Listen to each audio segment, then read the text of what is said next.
Hello guys, and welcome back to another cold episode. On today's episode, as you can tell by the title and the thumbnail, we are talking about P.U.N.K once again. I've already done a video on P.U.N.K, but I changed up the deck just a tad and kind of spiced things up. And this is the new deck list. It's very similar to the old one. However, there are a few notable differences. First of all, I upped the amount of the fusion summon guy, or the guy that fusion summons, up to 3. I cut the spells as well as the P.U.N.K that searches the spells because the spells are terrible, and I added in more hand traps and going second options. That's it. That's all I changed. The extra deck is the same. The rest of the deck is the same. And the general game plan is the same. However, I still like this deck. I still think it is very, very fun. And it's really nice to just kind of... I mean, you're still going through Halqifibrax, Verite Anaconda, stuff like that. I know, super original. However, I still really like it. I still think that it's fun because it's a unique way to do it, as well as they just do some really cool things. I think the P.U.N.Ks are very interesting, and I'm super excited for P.U.N.K Therion. Woo! Anyway, so let's just hop into the replays and show you how this goes. Alright, so here we are going first, and as you can tell, we drew a full combo, and this was prior to me actually taking out these spells, so there's that. My opponent's going to maxi me, to the which I am going to chain this E-Telly, just so that I can, you know, get something onto the field. But we do activate the Ogre Dancer in order to search a card. So we're going to search out the guy that fusion summons.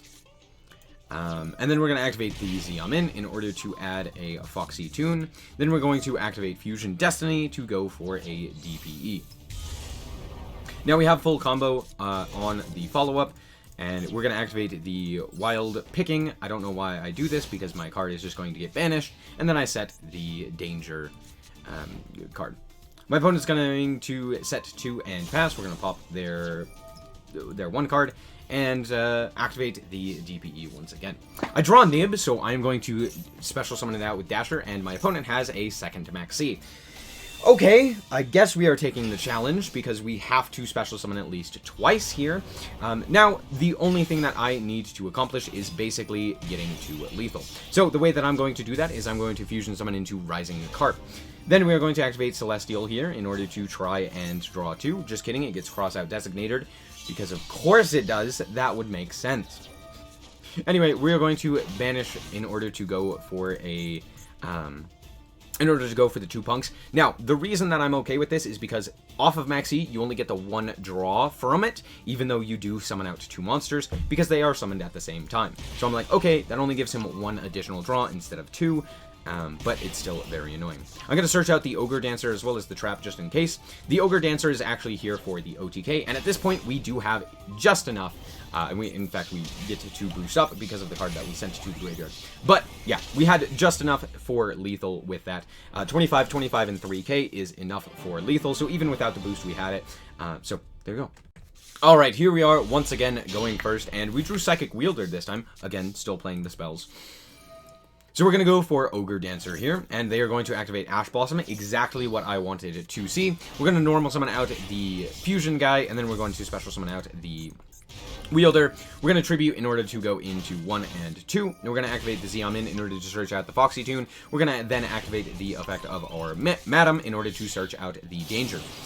Danger allows us to negate an effect of a monster. So there you go. That's why we're going for that one. We're going to go Halqifibrax, chain the Xiaomin in order to bring out the Dashbot 001 and go through the Aurora Dawn Halqifibrax line. I know, it's not very fun to watch, but I do something slightly different with this.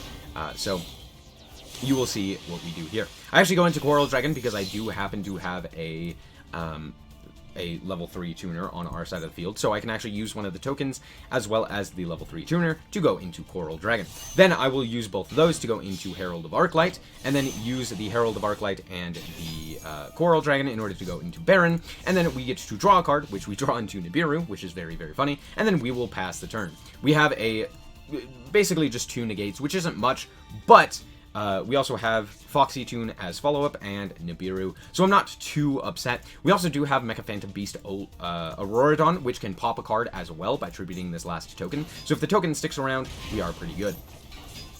Here, I'm going to so they're playing Starry Knight. This is another reason why I wanted to showcase this replay, because Starry Knights, what do?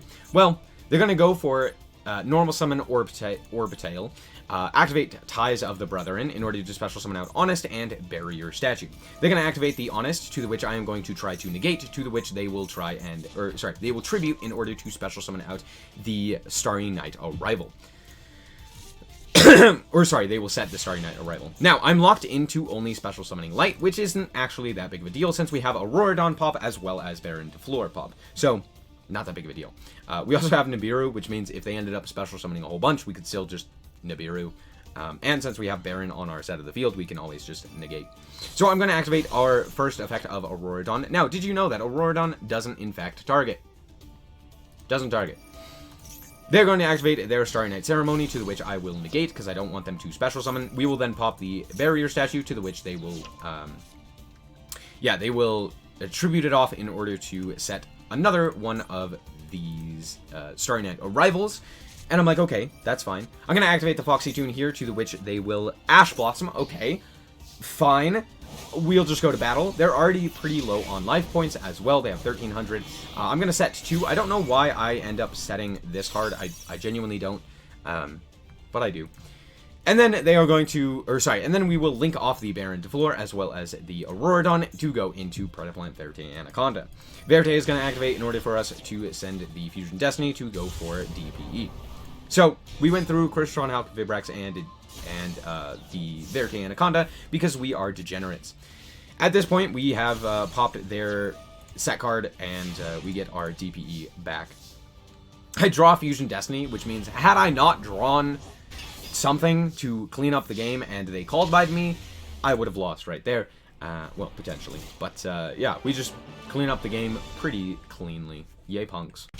Alright, so here we are going second, but I drew Max C. So let's see how this goes. My opponent is going to go and normal summon Stratos, and then they are going to activate Polymerization, to the which I will chain the Max C. Turns out they don't have anything. Fantastic. They're going to go for Destiny Hero Dangerous, which is interesting. They also did send a Malicious and a Vion to the grave, so there's that. They're going to special summon back, or special summon out a Destiny Hero Malicious to go into Beatrice. Interesting. What are you sending here? They send Break the Destiny. Now, this card does have a graveyard effect. It adds a spell or trap from your deck to your hand that specifically lists Destiny Hero monsters, or Destiny and Dragoon in its text. Okay. Now, they're going to special summon out Denier for a reason. You'll see. They're going to banish in order to search out D-Force. Activate D-Force, search out Plasma, tribute 3 Plasma. That is their entire plan. In untargetable, 2,600 Plasma. I hate hero players. They are... He could have gone... He had the necessary... I'm pretty sure he had the necessary material. He may not. He may not have. Because he sent a Vion.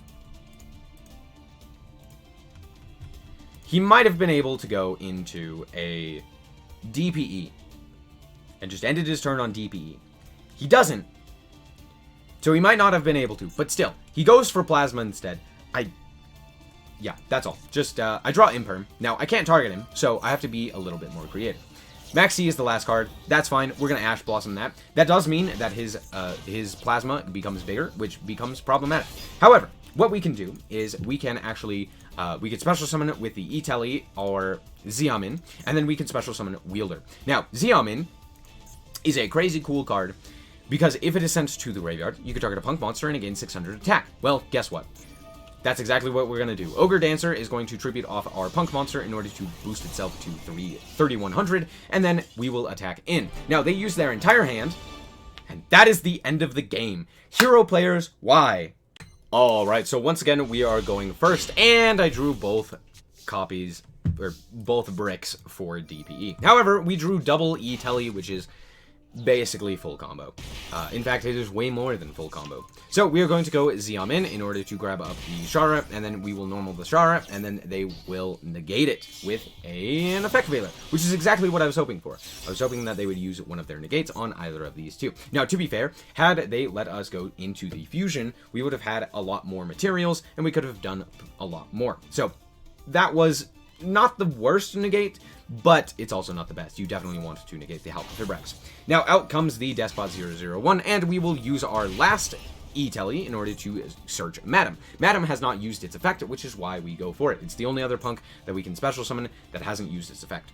So we are going to search out the trap card in order for us to use the Foxy Tune without having to use any of these Destiny heroes, which allows us to go into Predaplant, Verity Anaconda prior to going into Auroradon and being locked out of links. So we can still use the Verity Anaconda to make DPE while still having full combo. That's the idea behind this one. So we're going to go through this line. It's pretty simple. Yeah, go into the Borreload Savage Dragon, activate the effect, grab up the token, grab up the 3 negates, go for the Herald of Arclight, activate the Predaplant, Verity Anaconda, banish the 2 materials instead of sending them to the grave thanks to Herald of Arclight, and then use the DPE to pop itself as well as the Verity Anaconda in order to bring itself back during the standby phase of the next turn while getting Verity Anaconda off of our side of the field. Out comes the DPE. Now, it's not going to change the attack and defense of, or just attack of any of the opponent's monsters because all of the materials are banished, so there's that.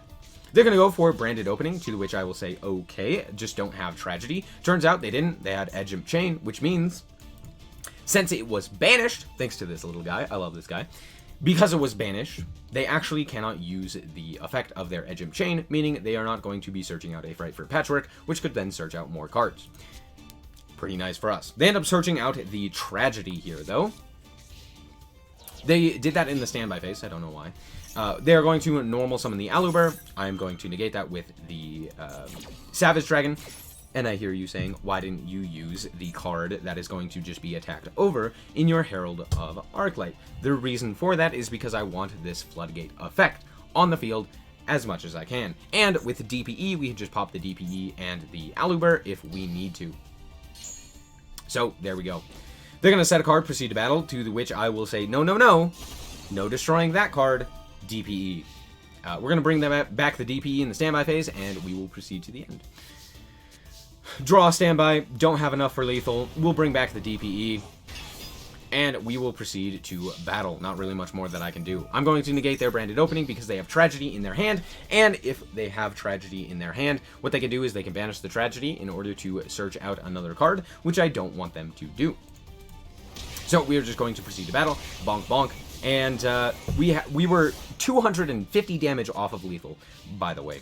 But it doesn't really matter. We have 3 points of interaction, 2 negates, and a DPE, which means that with 3 cards, they can't really do a whole lot, unless it was legitimately super polymerization. So, there you go. Good game. Okay, so I know that you guys don't like the Halqifibrax, Auroradon, Verity Anaconda stuff, but the fact of the matter is, Punk is just the best at abusing it. Okay, maybe not the best, but really good at abusing it. They are able to put out a formidable board consistently, and they can still do it with while playing a whole bunch of hand traps. I mean, look at this list. Look at how many hand traps I'm playing. 3, 6, 9, 10, as well as other going second options such as Lightning Storm, Called By, etc. So, all in all, I like this deck. It's a nice way to play the Halqifibrax line, and sure, it's not the most unique or the most interesting in terms of what it wants to do, but the fact of the matter is, it has a very unique way of doing the thing that everyone else is doing, which is, you know, making Borreload Savage Dragon or Baron Floor. As you saw in that first game, we were able to go through Coral Dragon, which drew us a card, which is very awesome. Now, granted, that's nothing like Sword Soul doesn't do, but it's still cool. I really like this deck. I'm super excited for the Therion version of the deck, because Therions are just better. Yeah, it's as simple as that. Therions are just better. And so, yeah, I'm excited for this. I really like this deck. I know that it's not the most interesting, but if you did enjoy this episode and you did enjoy these duels, then a like is very much so appreciated. If you want to check out more content like this as well as more Yu-Gi-Oh, then just be sure to subscribe. Anyway, thank you guys so much for watching, and remember to always stay frosty. Bye-bye.